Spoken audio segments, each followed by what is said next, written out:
Parenthood is a time of so much change for you and your baby. A little reliable information can go a long way towards making this new life a good life. I'm Jessica Rolph, and this is My New Life, a Lovevery podcast. While the science aligns on what's healthy for a baby's brain development, when it comes to how to care for our babies, there's a seemingly endless supply of competing perspectives. Parents are swimming in advice on sleep, feeding, and parenting philosophies. In this season of the podcast, we aim to provide a variety of curated perspectives so you can make informed choices for your family. We hear from so many Lovevery families asking about the stories behind our books. So today we're bringing you the backstory behind Uncle Rob's pizza party. And I'm passing the mic off to Nicole Stamp to help guide the conversation. Nicole is Lovevery's Senior Advisor of Equity and Inclusion. In addition to her work for Lovevery, Nicole writes and directs children's media, and you might also remember her from a previous spot on the Lovevery podcast. Hi, Nicole. Hi, Jessica. I'm so excited to be interviewing you. This is so fun for me. I love being in this seat and not in the seat that you're in today. Well, I'm enjoying this seat too. So as Jessica said, for today's episode, we wanted to share the stories behind how some of Lovevery's books came to be. And today we're talking about the book Uncle Rob's Pizza Party.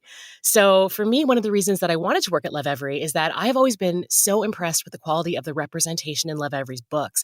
And to me, this book is a real standout. It's included in the Problem Solver Play Kit for months 43 to 45. And this book is about a 3-year-old child who visits her Uncle Rob, who has an intellectual disability. She learns how he communicates, she meets his friends, and they enjoy a fun birthday party together. So I wanted to interview you, Jessica, because I think this book probably has a special place in your heart. It really does. So Uncle Rob, the character in the book, is actually my brother and Bee's uncle. So Bee is my daughter. She was 3 at the time when we conceived of this book. Rob is 38 years old. And we were able to work with my sister, Kate. But of course, what was so meaningful was to be able to center Rob and as well as our parents, Rob's friends, and the group home where he lives. And we're actually really lucky to be joined by your sister as well. Dr. Kate Barret is an occupational therapist and associate professor at DePaul University with a master's in global health, doing international occupational therapy work with global populations, immigrants, and refugees. Kate, it's so great to have you here. Thank you. I'm thrilled to be here today. This book means a lot to me as well. So can the two of you share how this book came to be? Yeah, so we were home for the holidays and we live in a different place. And so we flew in and we were there in Minnesota together. I was so excited to be together. And Bee all of a sudden developed this, kind of one of those toddler fears of Rob. And it was so disruptive. She didn't want to be in the same room with him. She would kind of cry and act fearful. And it was really, frankly, kind of embarrassing for me. It was really hard for us as a family because we love Rob so much. And we all wanted to, of course, be together. So it was really ended up being kind of disruptive. So I remember on Christmas morning sitting with Kate on the couch and Rob was there, kind of being cozy, sitting with us, and Bee was not wanting to be in the same room. And I just turned to Kate and I was like, Kate, what can we do? So I thought perhaps we could write a social story for Bee and help Bee understand some of Rob's behaviors. So people with Angelman's have a speech impairment and typically use sounds and actions to communicate in place of words. They also have a movement and balance disorder, which makes it difficult for them to walk on their own. So Rob walks with the assistance of another person, or he can also get around by crawling around on the ground. And I think these were some of the behaviors that were difficult for Bee to understand. So I was thinking we could write a social story to help Bee understand Rob and come up with some things that Bee and Rob have in common as well. And so we thought, okay, what if we were to actually, pivot and write a story for our Lovevery customers to give other children examples of how they can encounter what might appear to be different. Toddlers oftentimes have fears of difference. And so we wanted to create a story that could be more universal. So, for people who may not be familiar with Rob's diagnosis of Angelman syndrome, it's caused by a genetic deletion. It's very similar to autism in some ways. It has a common genetic basis with some forms of autism. And the current view is that Angelman is considered a syndromic form of autism spectrum disorder. So, it might have a different cause, but many of the behaviors are very similar. So, Jessica and Kate, I'm curious, when you look back at your childhood growing up together with Rob, did you ever feel like there was something missing in terms of how other children are taught about disability that you wish that maybe you could address as adults now? I remember being at church and Rob would make a vocalization in a time where everyone was quiet, or he would get excited about something and he would start laughing, or he would be flipping pages. And I remember the eyes of children on our family. I remember everybody kind of, there was a lot of love, but there was a lot of misunderstanding, especially from the younger children in the congregation. And I think that having a tool like a book or being able to experience and kind of be familiar and encounter all this kind of what's perceived as different can be so helpful for children. They just need a frame. They just need to start to have their questions answered and understand, and then the integration is so much easier and more fluid. So I think that if we had frankly, if we'd had the Uncle Rob book, I think that it would have really helped a lot of those moments. I remember those moments in church as well. I also remember going out to brunch, and Rob is very motivated by food. And a waitress walked by our table with a basket of rolls, and Rob grabbed one before anybody knew what was happening.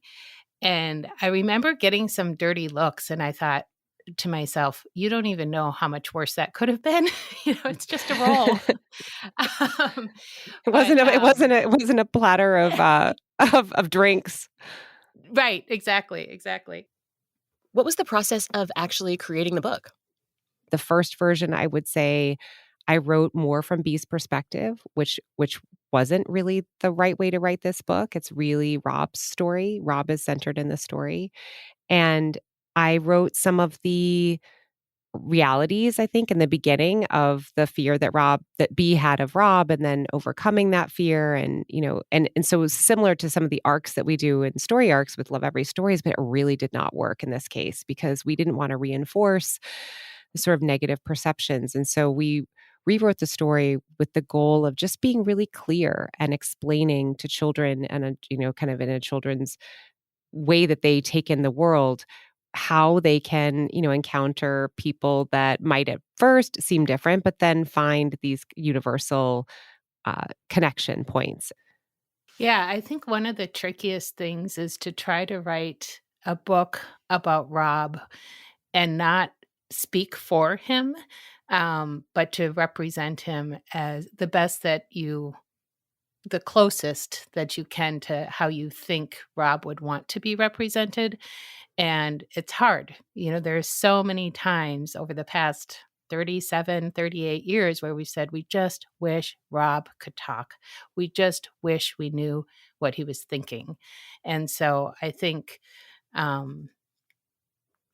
upholding Rob's dignity and trying to represent him as genuinely as possible was important in this process. I also want to mention that Rob's friends are other intellectually disabled adults, and it was really important that they and their families were all excited to participate and take part in this and really, kind of give consent. So they wanted to advocate to teach more people. They were excited about, very proud of being in this book. We have some of the photos from the book blown up and are displayed in their home, and it's just been a really special process. How was the actual photo shoot? The photo shoot was so fun. It was so special to be able to be with my parents and B and Rob and have this really, it ended up being, as much as it looks like a special day in this book where we were all together and having fun. It was like it was triple the fun of what it looks like in the book. So we spent hours with Katie throwing balls over our shoulders into a box in the beginning of the day, the middle of the day, the end of the day. It was really special for us to be able to be with Rob and feel so much pride in his home and in this community that he has. So it ended up being a very meaningful day, one of my most meaningful days at work ever. Now, today, we're really lucky to also be joined in the studio by a wonderful guest. So, we were looking for a leader in the world of Angelman Syndrome to discuss this book, and we actually found, I would say, a human unicorn in the form of Dr. Terry Jo Bichell. So, 22 years ago, when her son Lou was diagnosed with Angelman Syndrome, Terry Jo decided to get her PhD in neuroscience. So, she's a neuroscientist and the founder and director of Combined Brain, working to help achieve clinical trials readiness in rare genetic neurodevelopmental disorders. Terry Jo, welcome. Oh, thank you so much. I'm really, really excited to be here, and I'm relating 100% to all the stories that Jessica and Kate have been telling. Can you talk a little bit about your experience with Angelman syndrome? So, my son Lou is 22, almost 23 years old, and he loves so much being around our family. He has 4 sisters older than him, and he has 1 nephew, our first grandson, who's 3 years old, named Elio, and he loves being around Elio. He also loves food so much that a lot of times his love for food disrupts our family get-togethers because as much as Lou likes to sit next to his family and eat dinner, he also likes to grab their pizza pieces right off their plate. So that book was just hilarious for us. We couldn't believe that there was a picture of another young gentleman, so much like Lou, grabbing pizza from a 3-year-old exactly the way Lou does. It was amazing. That's so funny. Can you talk a little bit about the relationship between Lou and Elio? Lou adores Elio. We live in different states. We do a lot of FaceTiming, to try to stay in touch, but it it is it is complicated for a 3-year-old to understand why a grown-up has a hard time communicating or playing with the same toys or wanting to grab toys, and so it is complicated. I do think that we've been lucky that because of all the FaceTiming that Elio does feel that he knows Lou, and Lou just loves being on any form of interaction with Elio. So Elio is sometimes a little bit afraid of Lou, but for the most part, he now understands that Lou is just different and that Lou just yells a little bit when he wants something instead of gently asking as another man his size might do.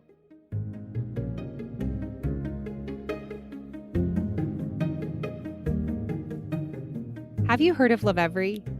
We create play kits designed by experts to help develop your child's brain. Every 2 to 3 months, a play kit is delivered to your home. It's matched your child's age and what they are hungry to learn. We've done all the research so you don't have to. Go to lovevery.com to learn more. Lovevery.com.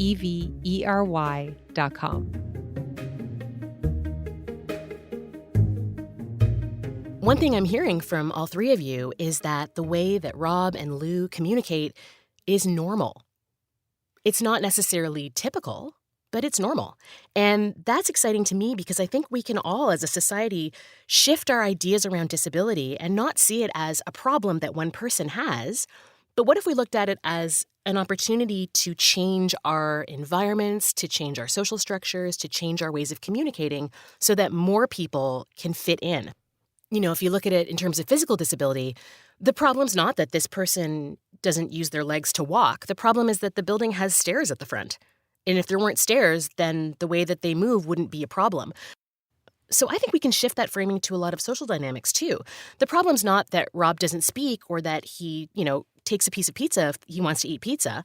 The problem is that the rest of us have such a narrow definition of what communication is that behavior is framed as a problem.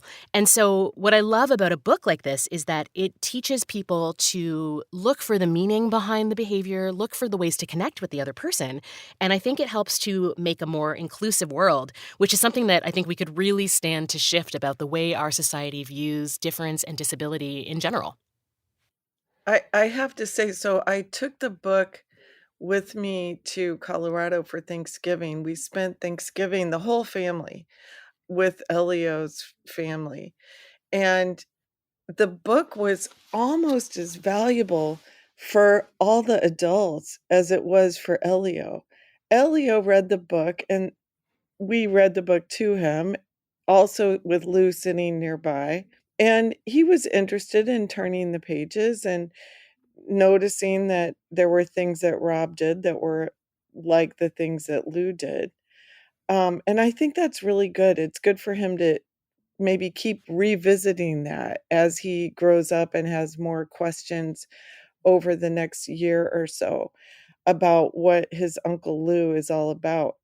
But I have to tell you, I think it was even more valuable for my adult children and their significant others, because as they were reading the book, they were realizing, oh my gosh, Lou isn't unique. He's special, but he's not that special. He's a lot like Rob. And so I think that it was almost eye-opening even more for the other adults in the room to understand the family interactions in Rob's family and how they were just like the interactions in our family. It's so interesting to hear you say that, Terry Jo, because I feel like I share this book with my friends and colleagues because it even helps them understand me and my experience of being Rob's sister, too. Can you say more about that? Yeah, I think, when I share this book with others, they want to know more about Rob. And it's hard to start a conversation. You can say, "Oh, my brother has a disability and he lives in a group home," but that doesn't say anything about Rob or our relationship. And so I think this book gives them a window into who Rob is. And then that gives people a window into my family and my experience growing up. And it's a big part of what has shaped me as a person and as an occupational therapist. There are a lot of Lovevery subscriber families who have children who have developmental delays, intellectual disabilities, other exceptionalities. And I'd love it if we could offer some advice for them. So maybe, Terry Jo, in your capacity, if a child is showing any traits that could be markers of Angelman syndrome or any other cognitive diagnoses, do you have any advice about what's important for families to know? I do. As a neuroscientist, I spend a lot of time working on treating these disorders and actually looking for a way to see if there's a way we can correct the underlying genetic problem. So I spend my whole day trying to cure Angelman syndrome and other disorders like Angelman syndrome. But I spend my evenings and weekends trying to learn how to enjoy life with the person with Angelman syndrome and help him make the most out of his life. And so I do think that we can hold both those things in our minds at the same time, that we need to do the absolute best we can to understand and enjoy and appreciate each other the way we are, even at the same time that we're trying to find treatments and cures. So I always tell families of people with Angelman syndrome that what they need to do from the very beginning is give their children as much stimulation as possible, be around as many other people as they can, try different routines and sensory inputs, try different ways of communicating with iPads or sign language or loud noises or pointing at pictures, at anything. That we want to make sure that people who have differences in their brains, like people with Angelman syndrome, have every opportunity they can to interact with the world. I love that.